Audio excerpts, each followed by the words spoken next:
देश में online gaming की इंडस्ट्री को कम्प्लीटली गवर्नमेंट ने चेंज कर दिया है।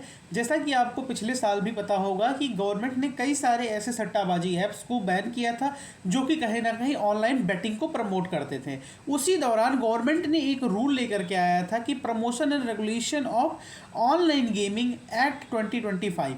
अब उसी को क्या कर दिया है, बिल के फॉर्म में इम्प्लीमेंट कर दिया है और कई सारे चेंजेस गवर्नमेंट ने किया है। एक कमेटी बनाई गई है, उस कमेटी का काम क्या होगा वो भी आपको इसी वीडियो में बताएंगे। तो बिना वक्त गंवाए आगे बढ़ते हैं और डिस्कस करते हैं। पहले कमेटी के बारे में बता देंगे क्योंकि कमेटी से क्वेश्चन एग्जामिनेशन में क्वेश्चन आने वाले हैं, ये बात निश्चित है।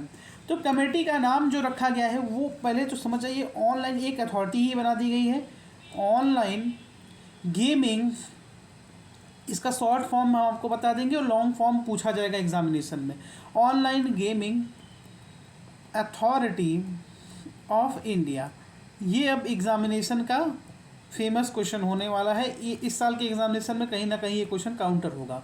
Online gaming authority of India, OGAI। हो सकता है कोई एग्जामिनेशन में ये दे करके किसी शब्द का आपका फुल फॉर्म पूछ लिया जाए तो वो भी पूछा जा सकता है। इसके अलावा अगर हम लोग बात करें तो अब ये तो कमेटी बन गई। अब इस कमेटी का काम क्या रहेगा, तो देश में ऑनलाइन गेमिंग को रेगुलेट करना, ऑनलाइन गेमिंग को कैसे अच्छी तरीके से किया जा सके, जैसे बैटिंग ऐसे चीज़ों को प्रमोट नहीं किया जाए जिससे कि कहीं ना कहीं आम जनता को नुकसान होगा और कुछ इलीगल चीज़ें भी होती हैं इसमें। इस कमेटी में जो चेयर इसको करेंगे वो करेंगे चेयरपर्सन जो इसके बेसिकली रहेंगे, लिख देते हैं यहाँ पर, इसके चेयर जो इसको चेयर करेंगे इस कमेटी को वो रहेंगे एडिशनल सेक्रेटरी। कौन?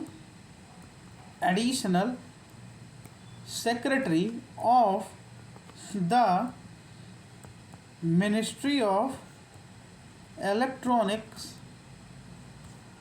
And information technology. क्या? एंड IT, ऐसे याद करिए, ठीक। कौन रहेंगे इसके चेयरमैन या चेयरपर्सन? तो additional secretary of the ministry of electronics and information technology, ये तो हो गए इसके चेयरपर्सन। इसके अलावा भी इसमें कई सारे और मेंबर्स रहेंगे। अब इसमें मैं हर बार जॉइंट सेक्रेटरी नहीं लिखूंगा, तो ये आप लोग एक नाम याद रखिएगा कि सारे के सारे जो भी हैं होंगे वो जॉइंट सेक्रेटरी ही होंगे किसी ना किसी मिनिस्ट्री के। तो पहले होम मिनिस्ट्री के रहेंगे एक जॉइंट सेक्रेटरी, किसके? होम अफेयर्स मिनिस्ट्री के, ठीक। सेकेंड की हम लोग बात करें तो फाइनेंशियल सर्विसेज के जो भी डिपार्टमेंट ऑफ फाइनेंशियल सर्विसेज हैं उसके जो जॉइंट सेक्रेटरी होंगे वो भी इसके मेंबर रहेंगे। फाइनेंशियल सर्विसेज के जो भी आपके जॉइंट सेक्रेटरी रहेंगे वो भी इसके मेंबर रहेंगे। फाइनेंशियल अफेयर सर्विसेज के जो रहेंगे वो इसके मेंबर रहेंगे।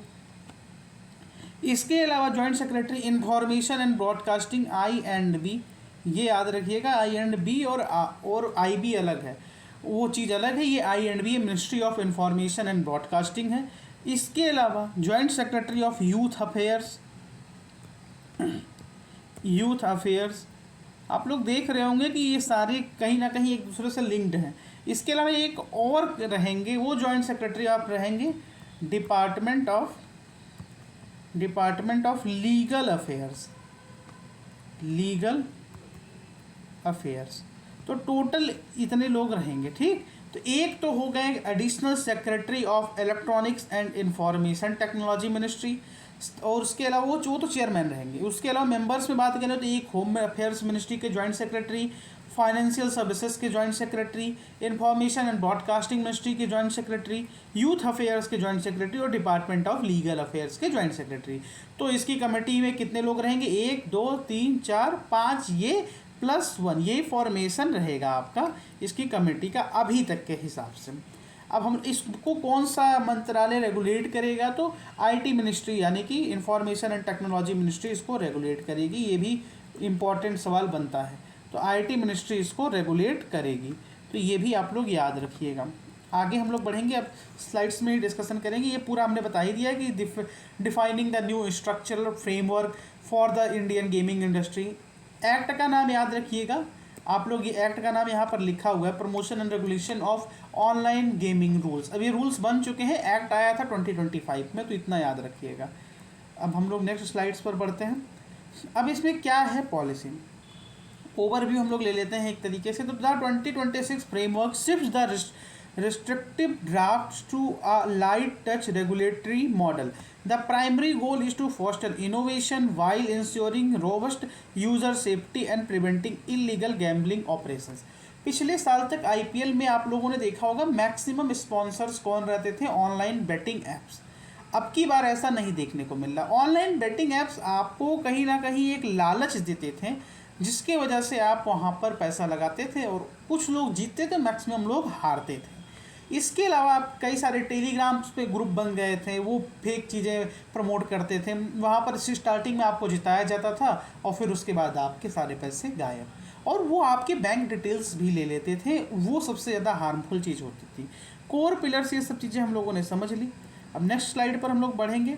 अथॉरिटी एंड पावर, ये इंपॉर्टेंट रहने वाला है। Online gaming authority of India, ये इसका नाम याद रखिएगा। इसमें हम आपको 6 मेंबर्स रहेंगे, 1 का चेयरपर्सन रहेंगे। कौन चेयरपर्सन रहेंगे? तो joint additional secretary of ministry of electronics and information technology, ये उसके चेयरमैन रहेंगे। +5 ही हमने आपको बता दिया।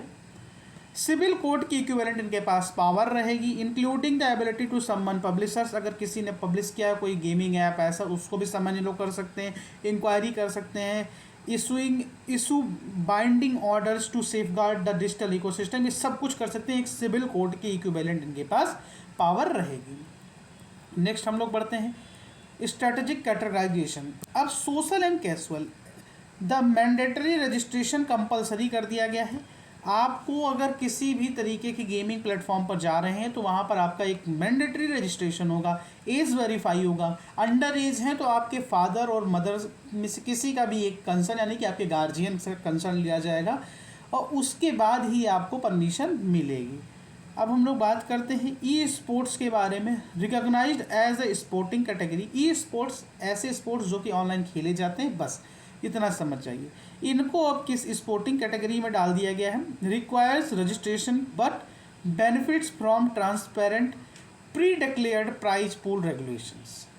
आपको पहले पता रहेगा कहाँ जा रहे हैं, क्या मिलेगा, जीतेंगे तो क्या मिलेगा, हारेंगे तो क्या गया। ठीक, real money under heavy scrutiny. अब आपको ये रियल मनी वाली चीज़ें बहुत कम देखने को मिलेंगी। इलीगल स्टैकिंग मतलब गैम्बलिंग, ये सब चीज़ों को बहुत स्ट्रिक्ट कर दिया है गवर्नमेंट ने। और कोई फर्जी साइट्स के थ्रू मत खेलिएगा, आपका पूरा बैंक डिटेल चला जाएगा। बिना ओटीपी के भी इंटरनेशनल ट्रांजेक्शन के जरिए फ्रॉड होता है, तो वो भी आप लोग समझिए, उससे दूर रहिए, पढ़े लिखे लोग हैं। बैन, स्टैकिंग बैन जो इन्फोर्समेंट किया गया है, 3 साल इम्प्रिजमेंट एंड 1 करोड़ की फाइनेंशियल पेनल्टी लगेगी। किसको लगेगी? जो लोग डिजिटल बेटिंग को प्रमोट करेंगे उनके ऊपर।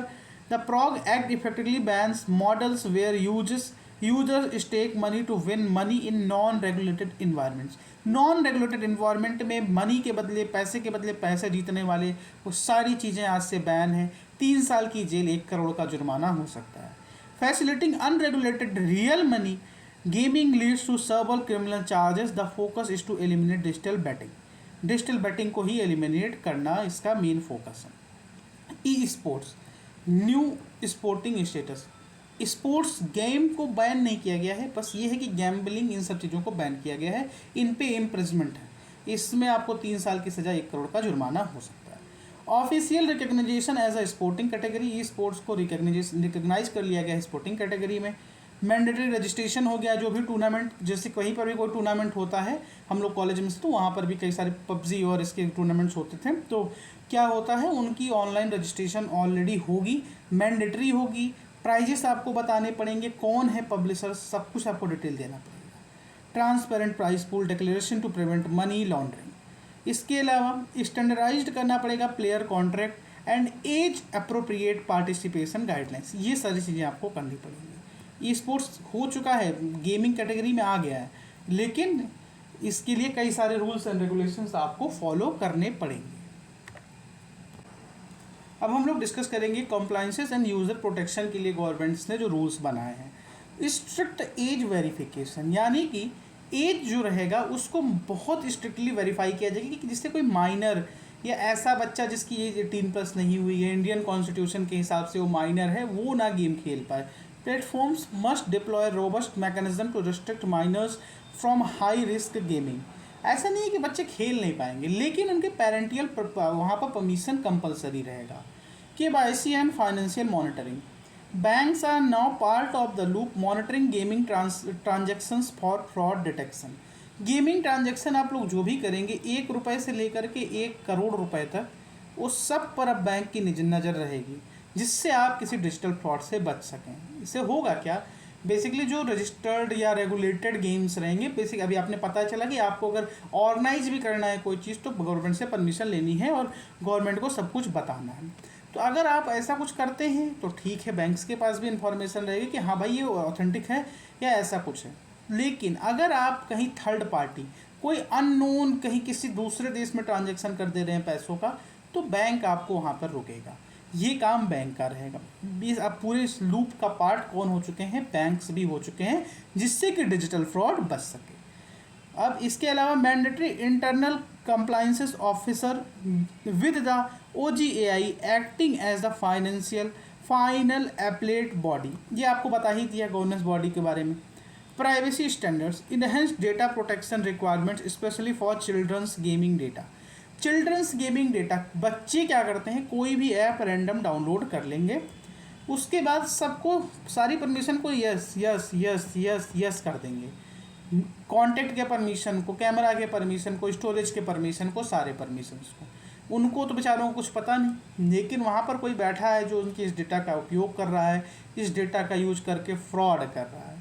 तो उन सबको बचाने के लिए, बच्चों के मतलब बेसिकली चिल्ड्रंस को बचाने के लिए डेटा प्रोटेक्शन रिक्वायरमेंट्स को कंपलसरी कर दिया गया। बेसिकली होगा क्या, अगर पेरेंट्स परमिशन देंगे तो गेम चालू होगा। हालांकि अभी जब ये कोई रेगुलेशन मतलब ये इम्प्लीमेंट हो जाता है तो फिर देखते हैं कि कैसे परमिशन मांगते हैं पेरेंट्स से। वो टिक वाली ये परमिशन तो बच्चा ही दे देगा। आगे हम लोग बढ़ते हैं, द टैक्सेशन हर्डल्स। आपको पता है कि 28% गेमिंग इंडस्ट्री पर GST लगता है। कितना लगता है, 28%। प्रपोज्ड किया गया था कि भाई इसको 18% कर दो। इंडस्ट्री की डिमांड थी कि बहुत ज़्यादा GST है। इनका कहना था कि आप लोग जो GST लेते हैं वो टोटल डिपॉजिट पर लेते हैं। एक दिखा ना, the 28% GST on full face value remains the industry's biggest challenge. Startups are pushing for taxation based on the gross gaming revenue rather than the total deposit to ensure long term validity। क्या होता था, जितना gaming industry में पैसा जाता है, suppose कोई एक ऑर्गेनाइजेशन है, जैसे सपोज हमारा एक मान हम ही लोगों ने गेमिंग ऑर्गेनाइजेशन खोला, हमारे पास टोटल 100 करोड़ रुपए हमने कमाया, ठीक। अब ये क्या होता था, ये 100 करोड़ पर ही टैक्स लगता था। कितना, 28%। तो हमको 28 करोड़ गवर्नमेंट को दे देना पड़ता था। लेकिन अब ये 100 करोड़ टोटल कंपनी में तो गया नहीं, इसमें कई सारी चीज़ें प्रमोशन में गई, इंफ्रास्ट्रक्चर में गई, कई सारी चीज़ें जो 100 करोड़ में परचेज़ किया उस व्यक्ति को भी तो उस चीज़ को कुछ मिला होगा, कोई कैरेक्टर या कुछ तो वहाँ पर भी गई। तो यहाँ से मेजर पोर्शन जो बचता है स्टार्टअप्स के पास या कंपनीज के पास, इसमें से अगर उनका हम लोग कुछ भी घटा दें, यानी कि उनका अगर हम लोग मतलब मिनिमम भी कर लें ना, तो यहाँ से कुछ नहीं तो 30% के करीब तो गायब हो जाता है। अब 30% मिनिमम ये कॉक्स हो गए, या बचा ही कितना बेचारों के पास, 70 करोड़, ठीक। 70 करोड़ आपके लिए बहुत बच्चा। अब इसमें से लगे हैं मार्केटिंग पर, फिर ये 28 करोड़ तो गवर्नमेंट फिक्स करके ही बैठी है। हो सकता है कि किसी के पास इतना पैसा ही ना आखिरी में बचे, तो वो क्या कर जाते हैं, स्टार्टअप्स फेल कर जाते हैं। तो उन्होंने गवर्नमेंट से रिलैक्सेशन के लिए कहा था कि 18% कर दीजिए, या तो जो रेवेन्यू है गेमिंग, ग्रॉस गेमिंग रेवेन्यू, उस पर टैक्स लगाइए, टोटल डिपॉजिट पर मत लगाइए। लेकिन गवर्नमेंट ने इनकी बातें मानी नहीं है। एडवर्टाइज, अब जो लोग गेमिंग ऑनलाइन बेटिंग इनका प्रमोट करते थे, ऐसा कुछ करते थे, जो आपके सो कॉल्ड इन्फ्लुएंसर्स हुआ करते थे आपके पसंदीदा, अब उनकी भी रेल बना देगी गवर्नमेंट। जी हाँ, उनकी रेल कैसे बनेगी, promoting prohibited platforms now carries the penalty of up to 2 years in prison and 50 lakh in fines. 2 साल की जेल होगी आपके इन्फ्लुएंसर्स जो भी आपके मनपसंद होंगे उनको, और 50 लाख की फाइन लगेगी। Creators must clearly label content as esports और social. Any financial staking keyword in marketing materials are strictly prohibited. कोई गेमिंग ऐप है उसका प्रमोशन कर सकती है, लेकिन बैटिंग इन सब चीज़ों का प्रमोशन कम्प्लीटली बैन है। तो 2 तरीके के बैन लगाए गए हैं। एक तो अगर कोई फालतू चीज़ें बना रहा है तो उसके ऊपर भी 3 ईयर +1 CR, और कोई इन्फ्लुएंसर या कोई ऐसा इन्फ्लुएंशियल पीपल, स्पोर्ट्समैन या कोई इन पर प्रमोट कर रहा है तो उन पर 2 साल का बैन और 50 लाख का जुर्माना। तो ये याद रखिएगा अमाउंट कि इन्फ्लुएंसर्स पर कितना लगेगा प्रमोशन के लिए, तो एक 50 लाख और 2 साल का जुर्माना, ये दोनों भी लग सकते हैं साथ में।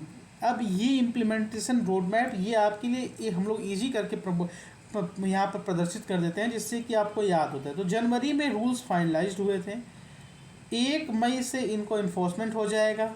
अगस्त 2026 रजिस्ट्रेशन गाइड डेडलाइन रखी गई है कि इससे पहले सबको करना ही रजिस्ट्रेशन करना है। फिर ऑडिट फेज होगा, यानी कि जिसने रजिस्ट्रेशन किया होगा उसको क्लियर कर दिया जाएगा, जिसने नहीं किया होगा अगेन बैन लगेगा और वो भी ख़त्म हो जाएगा। तो ये रही आज की आई हुई new rules for online gaming. आपकी कुछ क्वेश्चंस बनते हैं तो अवश्य पूछिएगा। इसमें जो पेपर में आने वाले क्वेश्चन हैं वो मैं बता देता हूँ यहाँ पर। पहले तो जो कमेटी बनी है उसके मेंबर्स के बारे में, कौन उसका सेक्रेटरी रहने वाले हैं, तो additional secretary of ministry of electronics and information technology, ये याद रखिएगा। इसके अलावा टोटल उसमें मेंबर कितने रहने वाले हैं, 6, 5 अदर मेंबर्स, 1 आपका चेयरपर्सन, ये याद रखिएगा। अथॉरिटी का नाम याद रखिएगा, online gaming authority of India, ये याद रखिएगा। एक्ट याद रखिएगा, तो इसका एक्ट जो आया था वो 2025 में आया था, लेकिन वो 2026 में उसको रूल बना दिया गया है। वो क्या था, promotion and regulation of the gaming act 2025, तो ये याद रखिएगा। अब बिल बन गया है 2026 में। ये सारी इंपॉर्टेंट चीज़ें रहीं। हाँ, इसकी नोडल एजेंसी कौन सी, नोडल मिनिस्ट्री कौन सी रहेगी, तो इंफॉर्मेशन टेक्नोलॉजी मिनिस्ट्री इसकी नोडल वो रहेगी जो कि इन सब चीज़ों को देखेगी। ठीक, उम्मीद करता हूँ आपको कम्प्लीटली हम लोग समझाने में सफल हो पाए होंगे। क्विज़ेस के लिए टेलीग्राम पर जुड़ जाइएगा। तब तक के लिए अपना बहुत ख्याल रखिए। जय हिंद, जय भारत।